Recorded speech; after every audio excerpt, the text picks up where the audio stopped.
9 నెలలుగా ఆంధ్రప్రదేశ్‌లో ప్రతిరోజు వినిపిస్తున్న పేరేంటి? Red book. అసలు రాజ్యాంగం, చట్టం అనేటివి ఎక్కడ గనక వినిపించే పరిస్థితి లేదు గానీ, రెడ్ బుక్ అనే పేరు అయితే ముఖ్యమంత్రి గారి దగ్గర నుంచి ఇంకా లోకేష్ గారికి అయితే అది ఇంకా ఏమంటారు? దాన్నేదో అంటారు, ఒక సొంత ఇంటి వస్తువు అయిపోయింది. అంటే సొంత వస్తువులాగా అయిపోయింది రెడ్ బుక్ అనేది. అండ్ ఎప్పుడు అదే పేరు వినిపిస్తూ ఉంది. అండ్ పోలీసులు కూడా ఆ రెడ్ బుక్లో ఉన్న పేర్ల ప్రకారమే వాళ్ళు డ్యూటీ చేసుకుంటూ వెళ్తూ ఉన్నారు. ఇంట్రెస్టింగ్ ఏంటి అంటే, తాజాగా నిన్న సాయంత్రం రాత్రి మీడియాతో మాట్లాడినటువంటి మంత్రి నారా లోకేష్ గారు ప్రజలకు ఇచ్చిన వాగ్దానాన్ని నెరవేరుస్తున్నాము అన్నారు. ప్రజలకు ఇచ్చిన వాగ్దానం అంటే ప్రజలకు ఇచ్చిన రెడ్ బుక్ వాగ్దానాన్ని అన్నారు. ఎవరైనా ప్రజలకు ఇచ్చిన మేనిఫెస్టో అంటారు, ప్రజలకు ఇచ్చిన హామీ అంటారు.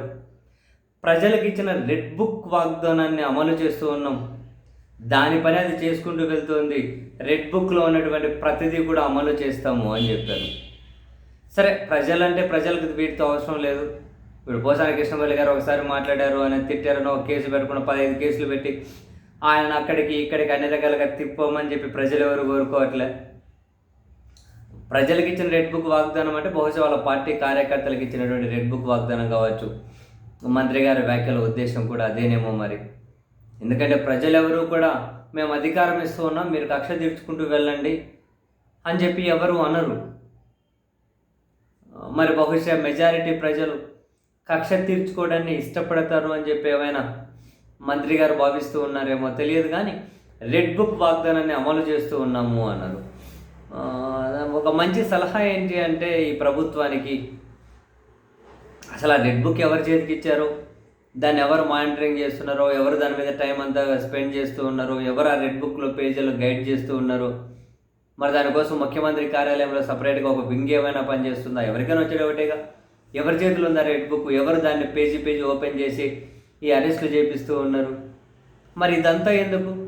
రెడ్ బుక్ వాగ్దానం, ప్రజలకు ఇచ్చిన రెడ్ బుక్ వాగ్దానం అమలు చేస్తున్నాము అని ఓపెన్గానే మంత్రి గారు చెబుతూ ఉన్నప్పుడు, దానికోసం ఒక సపరేట్గా రెడ్ బుక్ మంత్రిత్వ శాఖ అని ఒకటి ఏర్పాటు చేస్తే సరిపోతుంది కదా. ఇప్పుడు ఎటు మంత్రివర్గ విస్తరణ మరొకటి అంటూ ఉన్నారు. రెడ్ బుక్ మంత్రిత్వ శాఖ అని ఒకటి పెట్టేసి ఆ మంత్రిత్వ శాఖ ఎవరెవరికి ఇచ్చేసి, వీలైతే లోకేష్ గారు తన దగ్గర పెట్టుకోవడము.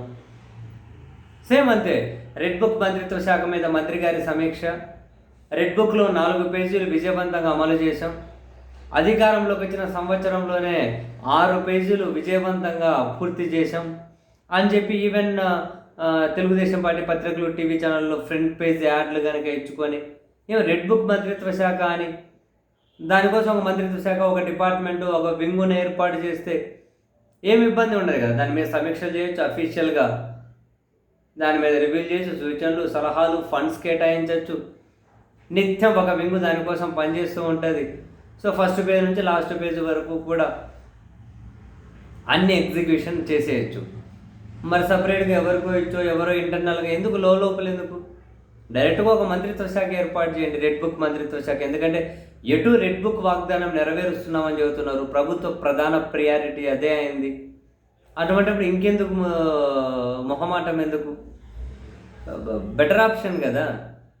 నన్ను అడిగితే డెఫినెట్లీ బెటర్ ఆప్షన్. ఒక మంత్రిత్వ శాఖ ఏర్పాటు చేస్తే బెటర్ ఏమో. ఆలోచించండి మరి. సర్కార్ అంటే ఈ కూటమి యొక్క పెద్దలు ఆలోచిస్తే మంచిదబ్బా.